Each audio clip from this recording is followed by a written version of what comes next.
that you're not worthy?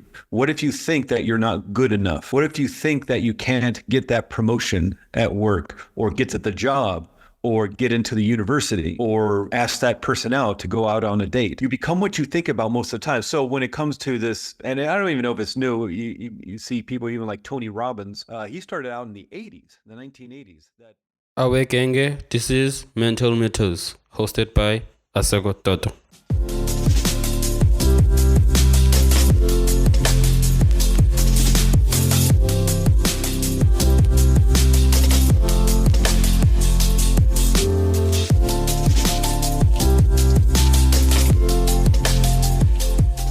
So how are you doing? Yeah. I'm doing good. I'm doing well. I appreciate the invitation to do this. Been looking forward to it. Pleasure's all mine, and I really interested in the conversation in terms of hypnotherapy and mindset in interlinking those things. And also, I once had a guest whereas we spoke about hypnotherapy, and whereas she had a different, I would say, practice in a way of working in a way of the inner child, seeing it as the inner child, as the inner child in a way. So I'm interested in how your perspective on it, your practice, how it Sure. is. So again, yeah, I'll just follow your lead. Whatever you want to talk about, I'm game. Thank you so much. And again, I just wanna I just want to say thank you so much for agreeing on doing this. I really appreciate it. And also, thank you so much. So, mindset coaching, in terms of something that is very different on my side, because I'm used to I'm in South Africa, here in National University, we have a success coach. Whereas I would say that it's in a way of helping you, guiding you in terms of reaching success. And mindset coach is quite different. It's a word that's new to me in a way. So can you explain the core principles behind mindset coaching? Yeah, it's the idea that limiting beliefs, in that you have those thoughts circulating in your mind that you're not good enough, or that you can't do it, or that other people are better than you, or why even try? And these thoughts that kind of ruminate in your mind, that circulate in your mind, will prevent you from taking action and moving forward in your life, whether that's with your career, whether that's with athletics, if you're a musician or an actor, even just in the relationships in your life, maybe even to the point of asking somebody out, oh, well, they won't like me. They'll think I'm an idiot or a jerk. So you don't even make give the opportunity to even go talk to somebody else to create a friendship or even a romantic relationship. So in terms of like mindset coaching, it's kind of a fancy term that's come out in the last maybe decade or so. But really, it even goes back to a lot of the work that was being done by the Dale Carnegie back in the 50s. And he had this record that came out. Was it Dale Carnegie? But he had the record, the first million-selling record that, at least in the United States, that was The Strangest Secret. And The Strangest Secret ended up being that you become what you think about most of the time. And so the idea is, well, what if you think that you're not good enough? What if you think that you can't get that promotion at work or get at the job or get into the university or ask that person out to go out on a date? You become what you think about most of the time. So when it comes to this, and I don't even know if it's new, you see people even like Tony Robbins. He started out in the 80s, the 1980s. That big book of his that came out, Awaken the Giant Within, that really put him on the map, came out, I think, in the late 1980s, early 1990s. But Tony Robbins, he's been doing this work for 40 years. And so the idea is, in terms of mindset, if you become what you think about most of the time, what are you thinking about? And in the work I do around hypnotherapy, it's not so much the kind of entertainment side of things that you see maybe in comedy clubs or like in big showrooms like in Las Vegas or Macau or wherever one goes, where you're entertaining people and you hypnotize them to sing like Elvis Presley or dance like Michael Jackson or something.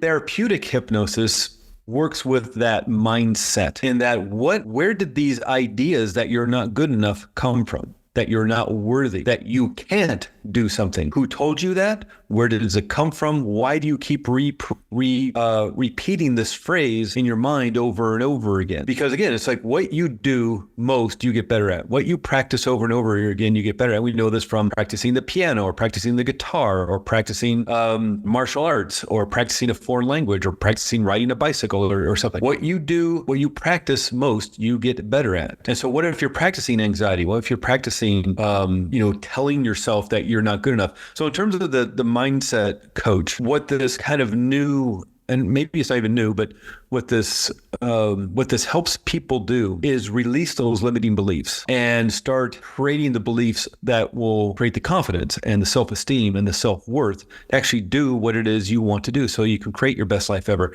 There's kind of the gray line between what is hypnotherapy, what is neuro-linguistic programming, what is psychotherapy, what is sports psychology? Because again, let's look at sports real quick. If like say for swimming, Michael Phelps, the most medaled Olympian in history. He has something like 28 gold medals for swimming. If you're a swimmer and you're in competition and you're on that little diving platform ready to start the event, and you look over and Michael Phelps is next to you, ready to swim next to you, what's that going to do to your confidence? And maybe is that enough to like lower your confidence to, oh my God, Michael Phelps is in this race? Are you kidding me?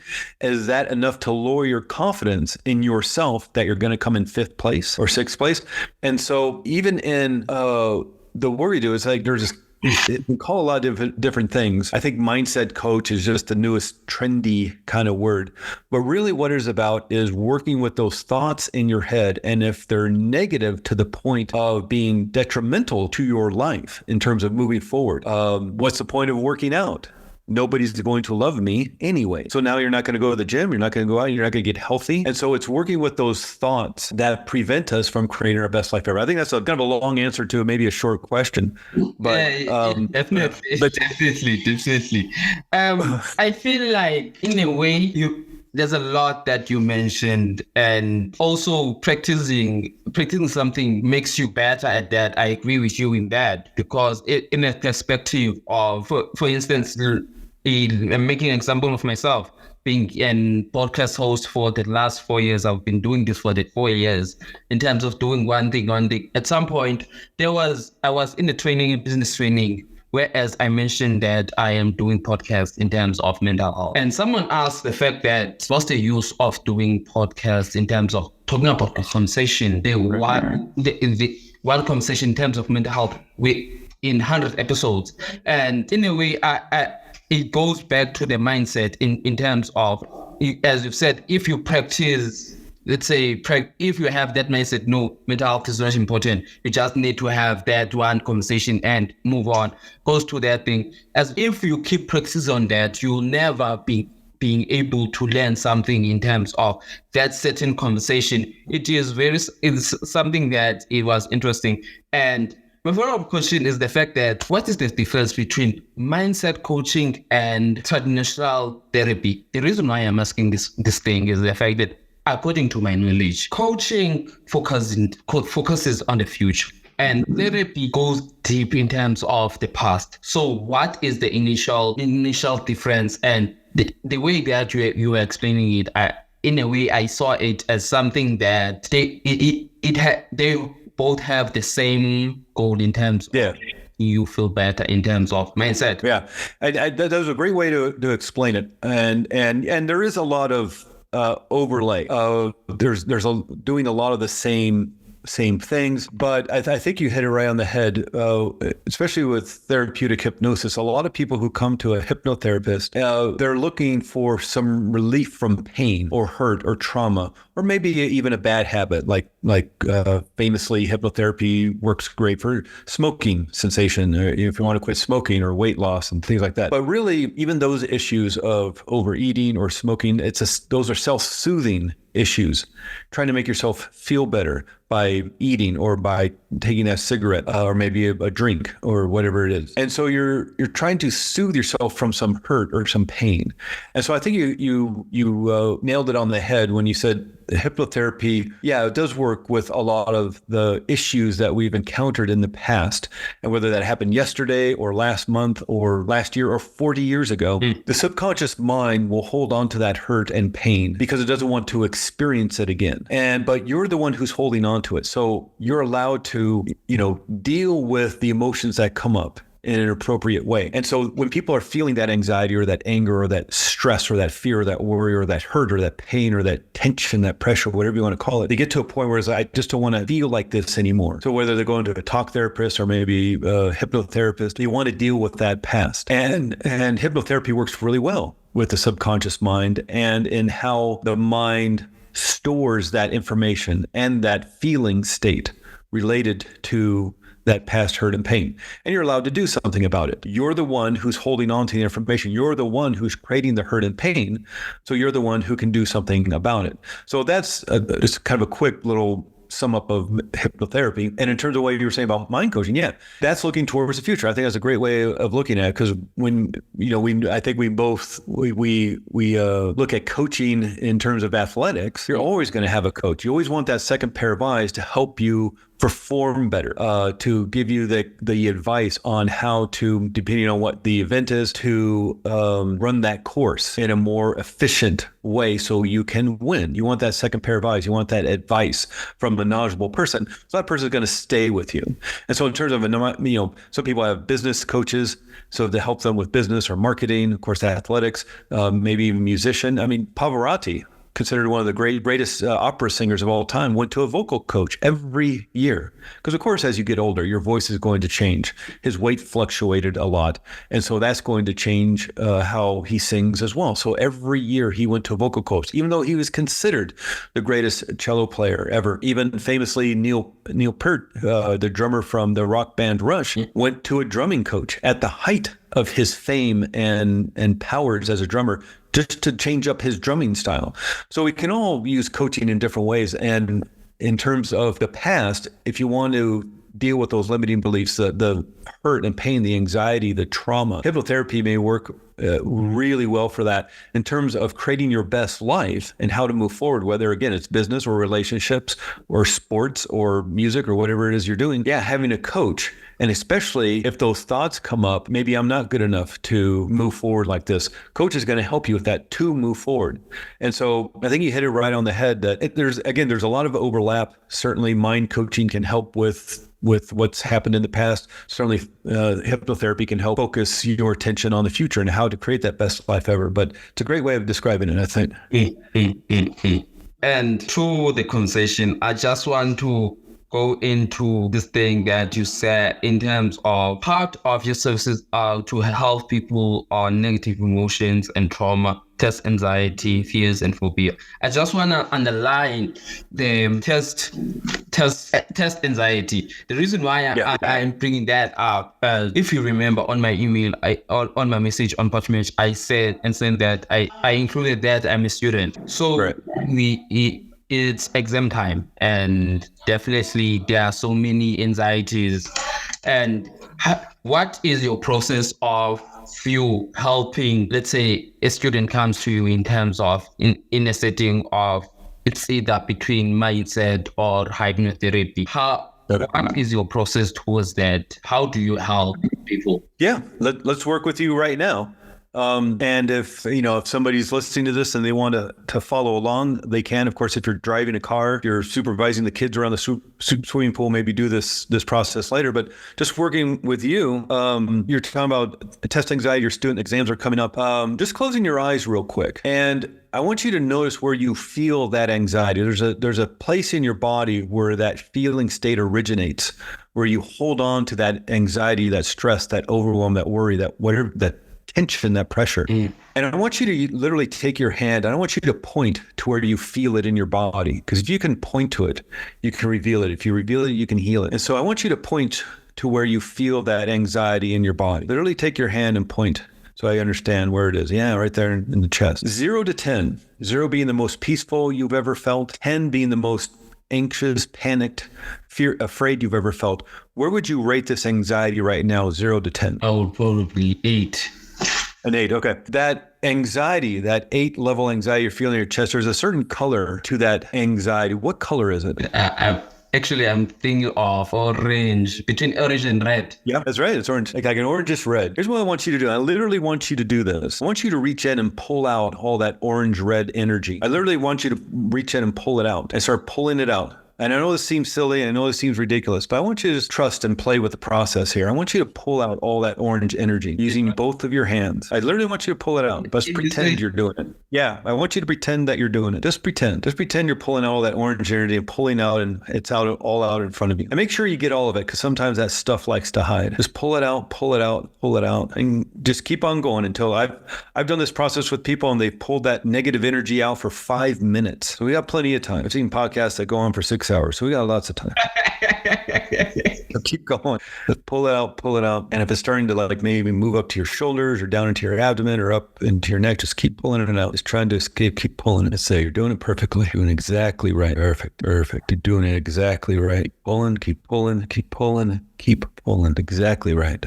It's funny, my arms are getting tired in a way. Yeah.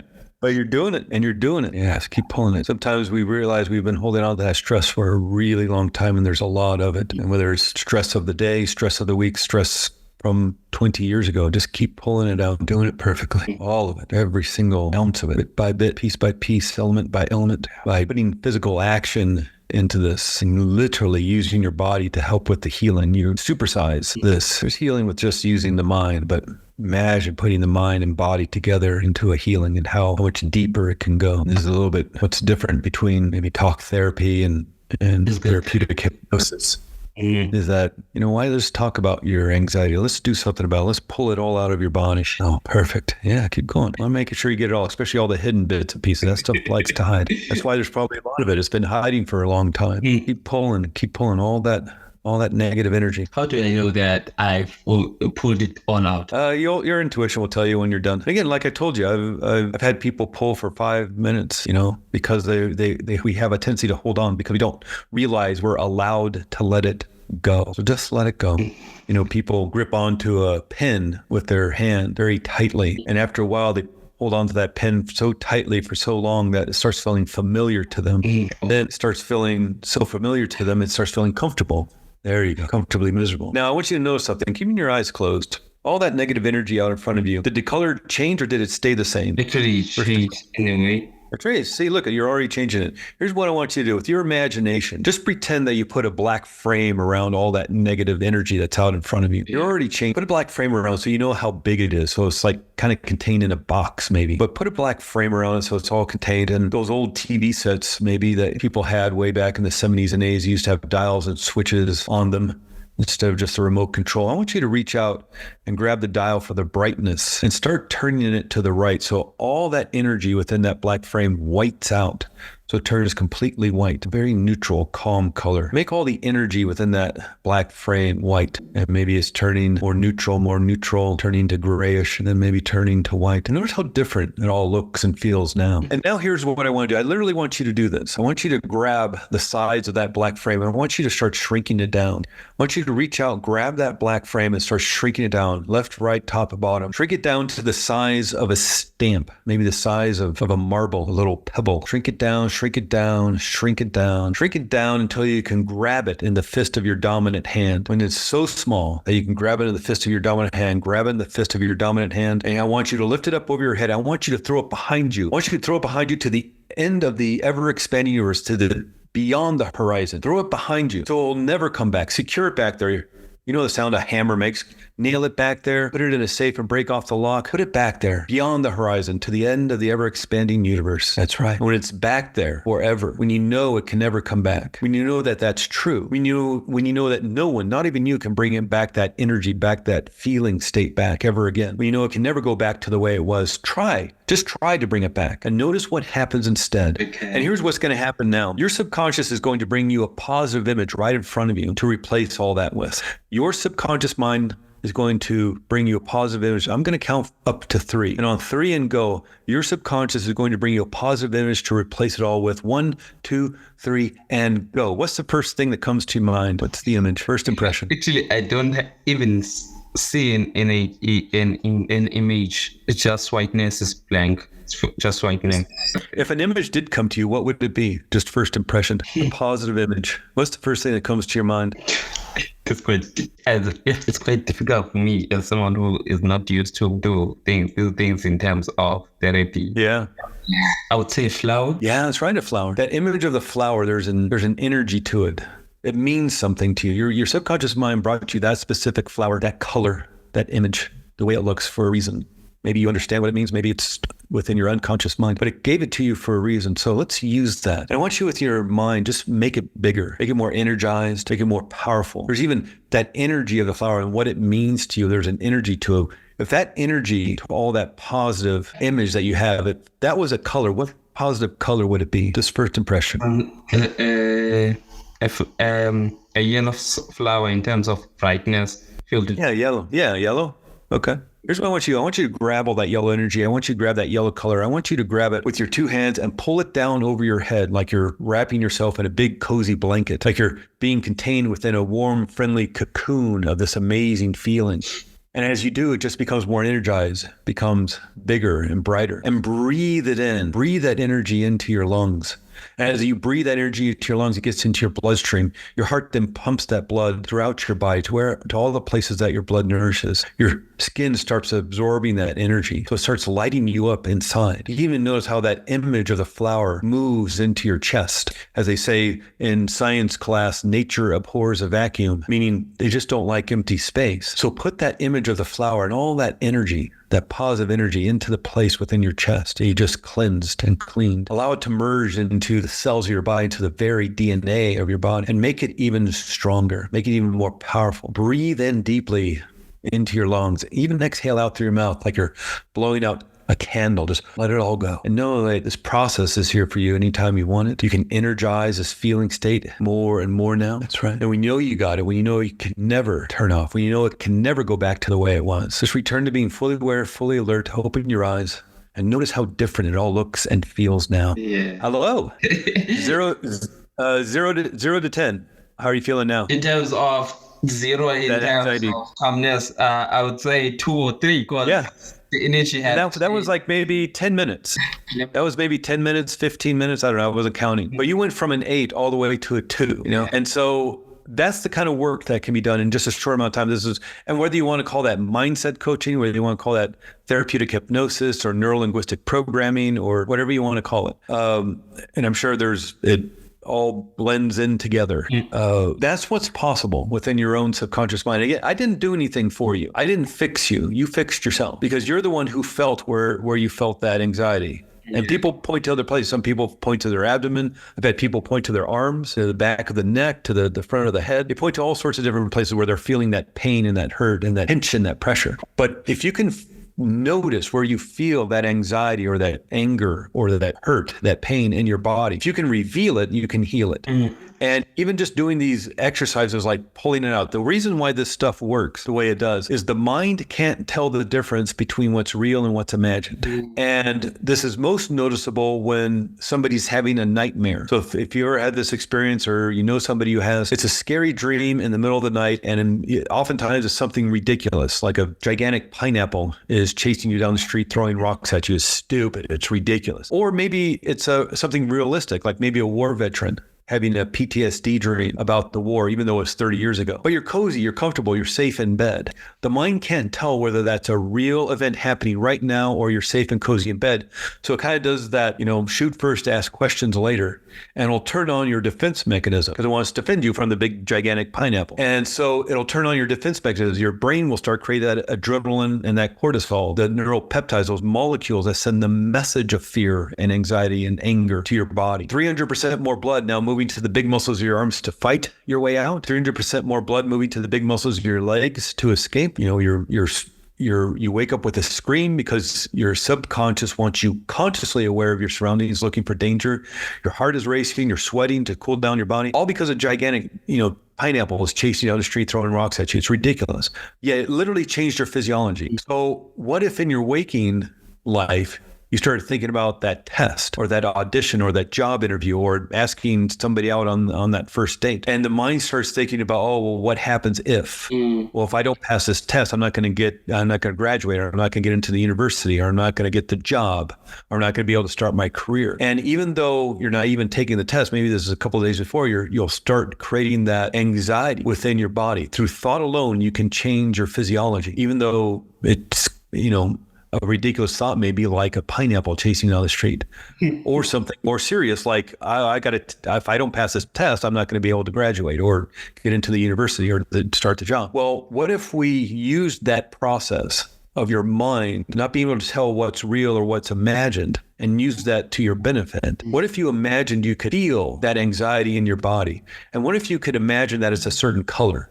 So now we're starting to operate on a different part of the brain. Instead of the feeling part of the brain, we're now using the visual part, because now it's a color or maybe a shape. Maybe it's a spiky red ball or a gray cloud or something, a white mist. And then what if you just pretended? You used your imagination to pull it all out. The mind can't tell the difference between what's real and what's imagined. So using physical actions, you're now even supersizing, and your mind thinks, well, we're pulling out all that anxiety. And now we're going to, turn it into a little tiny ball or something and throw it behind you. So now it's behind you. It's not in front of you. It's behind you. It's not in front of you. It's behind you. And it's a metaphor. It's just an analogy. So, but your mind can't tell whether that's real or imagined. Well, he threw it behind him, so it must be behind us now. And that means something. And then, nature abhors a vacuum, as they say. There's all this emptiness within your chest where that anxiety used to be. Let's fill it up with something else. So what's the first thing that comes to your mind? Maybe it's a beautiful waterfall, a beautiful butterfly, family. Maybe it's a beautiful sunset. Maybe it's a flower. Maybe it's a beautiful animal. And whatever that reasoning, your subconscious brought you that image, and maybe you know what it is, maybe it's unclear to you at the moment, but it brought you that for a reason. Use that. This is you healing you. You're doing the work. I'm facilitating, I'm guiding, but you're the one doing the work. And this is where the coaching comes in, really. I'm coaching you to do the healing yourself. I'm not telling you what your anxiety is about. I'm not telling you what color your anxiety is or where you should feel it in your body. You're doing it. I'm coaching you. And you did all the work yourself. You took that anxiety in 10 minutes from an 8 to a 2, just using your imagination and operating your brain in different ways. And there's a lot of healing in talking about the issues of your life. You can get a lot of great insights through that. But sometimes let's get rid of the anxiety so you have a clearer head. Start breathing deeply into your abdomen so you can get that air into the bottom of your lungs. 20% of the oxygen we breathe in goes directly to our brains. So if we can breathe in deeply into our abdomen, get those big belly breaths, so we can get the air into the bottom of our lungs, we can get more oxygen into our system and clear our heads out. Pretend that we're pulling it out, or maybe pretend that the center of the earth has a big vacuum tube up to your feet and it's sucking all that energy out. I mean, you can do that in a classroom. Of course, in a classroom, you're not going to want to be, or a job interview or a meeting or something, you're not going to start pulling out all this anxiety. But what if instead you're in a test, you're doing fine, but all of a sudden all the anxiety hits you. You feel your feet on the floor and you feel the center of the earth. Just imagine the center of the earth, and coming up from the center of the earth is a large vacuum tube, a large vacuum hose. It attaches to the bottom of your feet. And you felt that anxiety in your chest or your abdomen or your neck or your head or your arms, or wherever you're feeling it. And it's a certain color. It's red, it's orange, it's black, it's green, it's white, it's whatever color it is. And then you just start sucking it out to the center of the earth. So let the center of the earth do the work for you. And you can do this while sitting in a classroom, sitting in a meeting, sitting at home, sitting in a car, sitting up in an airplane, 30,000 feet. You can pretend. Now, is it really doing it? No, of course not. Of course, the center of the earth is not sending a vacuum tube up to your feet to suck out all that anxiety. But your mind cannot tell the difference between what is real and what is imagined. And so it'll change your physiology, just like that nightmare will change your physiology. This will also change your physiology, but for the better. So you can be sitting in a classroom taking a test, or maybe you're at home taking the test on your computer, or again, you're at that meeting or job interview or something. Feel your feet on the floor. Imagine the center of the earth. Imagine the vacuum tube sucking it all out. And this is another great technique to use. And you use it all, and it doesn't even have to be for tests or auditions or job interviews, just life stress. Or the anger, or there's a certain amount of relentlessness to this. And so I can go on and on and on. I know the Joe Rogan experience goes on for 3 hours, but I know this is not what we're doing here today. I know Joe Rogan never stops. He goes on and that guy talks forever. And he does that, what, like 5 days a week? A 3-hour podcast 5 days a week? Talk about inferiority complex. Oh, I do a podcast on test anxiety. It's only 10 minutes, maybe once a week. That's very powerful. And what we just did was very, I want to say that it was very powerful. And as much as something new to me, it's a new experience that I wouldn't mind doing it again in a way whenever I feel anxious. And as much as the moment that I did it, it felt weird in a way, in the cultural perspective, but the end results did benefit me in a way.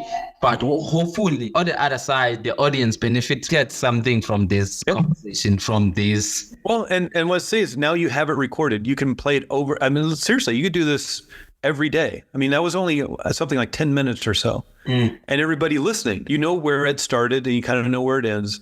But if you just queue up the recording, this interview to that point, and maybe it's started at the 20-minute point or something. I wasn't watching, but cue it up to that point and just listen to it over and over again. You now have a great, and eventually you get to the point where you won't maybe even want to listen to the recording. You can just do it on your own without my narration. You know how to do it. Feel it in your body. What color is it? Pull it out, make it smaller, change the shape of it, change the color of it, put it, because now you're changing it. It was orange, it was red. You pull it out. Now it's white, it's green, it's blue, and make it smaller, change the shape of it. You're changing it. Put it behind you. Now what do you want instead? And maybe it's the same image, or maybe different images come to you, or a feeling state, or a color. What's the color of success? What's the color of joy? What's the color of happiness? What's the color of confidence? Maybe it's gold, or maybe it's bright blue or bright green. I don't know. Pull that into your system as well and let it soak throughout your entire body. It's not difficult. It's just you got to do it. Like anything. Again, it's like the greatest secret. That record that came out in the 1950s. You become what you think about most of the time. So if you're thinking about how you won't make do well on the test, or you won't do well at the job interview, or you won't the people you want to ask out on a date aren't going to like you. That's going to impact your self-esteem, your self-worth, your self-confidence. But what if you're thinking, I'm going to ace the test? Yeah, I've studied. I got a study group. I have a tutor. I know this information backwards and forwards. I'm going to do great on the test. It's going to be easy. I've practiced this test over and over and over. And that's a big part of test anxiety, people not feeling prepared. So prepare. The test is coming up, practice a couple hours a day if necessary, because fear is really just a warning signal that maybe you're not prepared for the test. The fear around taking the test. And so again, do you need a study group? Do you need to get some people that are in the class with you together to go over the material? Do you need a tutor? Do you need just, a study guide to, and then every day you go over a different part of what's going to be on the test? There's lots of ways of doing it, but just walking in feeling prepared is going to be deal a lot with that anxiety. I'm saying that as much as you said that the podcast can go hours and hours. It's okay that I have to end it here, and I really appreciate the conversation that we had at first in terms of limiting beliefs, the mindset coaching and hypnotherapy, and also applying that hypnotherapy or mindset coaching. I didn't know it didn't get at least in a way. Just a quick question: was it hypnotherapy or mindset therapy? Mindset coaching, was it? Yeah. Again, it's all of it. It's kind of this weird thing where it's like there's a little bit of talk therapy in there. There's some hypnotherapy because you're relaxing the body. There's neuro-linguistic programming. If you'd probably call that anything, you'd probably call that NLP, neuro-linguistic programming. But there's also some mind coaching. I mean, you could also go to if we had longer amount of time, you could say, okay, now I want you to see yourself in the future, taking that test with confidence, and now wiring that aspect into yourself. And that's another great tip. Again, whether you're taking a test or it's an audition or a job interview or a first date or giving a presentation or a speech, see yourself, imagine yourself being successful, getting a standing ovation for the speech you're giving, or getting an A+ on the test. And what does that feel like to get that A+ on the test? And now you're wiring that into your head. What you think about most is what you become. And so then you're going to become more and more confident. Literally wire it into your brain. This is what athletes do, is they see themselves winning their event, or if they're doing like gymnastics or something like that, it's a solo, they see themselves getting the 10 out of 10. They see themselves successfully doing the dismount off the parallel bars if they're doing gymnastics, see themselves crossing the finish line first. They're wiring that success into their body and into their brains just by imagining it. So imagine yourself doing well in the test. Imagine yourself comfortably with peace and ease and relaxation taking a test in a calm manner. And I'll start wiring that into your system. You know, the greatest secret, world's greatest secret, what you think about the most, you become. And so what if you thought you were awesome and that you had all the confidence in the world to ace the test or get the job or get into the university or ask that person out on a date or whatever it is, start that business, you know, and that doesn't mean that it gets rid of all the challenges of life, but at least allows you to come to those challenges in a more resilient way and a more resourceful. Definitely. Yeah. Again, thank you so much. Again, you're welcome. It was fun talking with you. I really appreciate the invitation to be on your show. I really appreciate the time that we had in terms of going deeper into hypnotherapy and also mindset coaching. I really appreciate it. Thank you so much.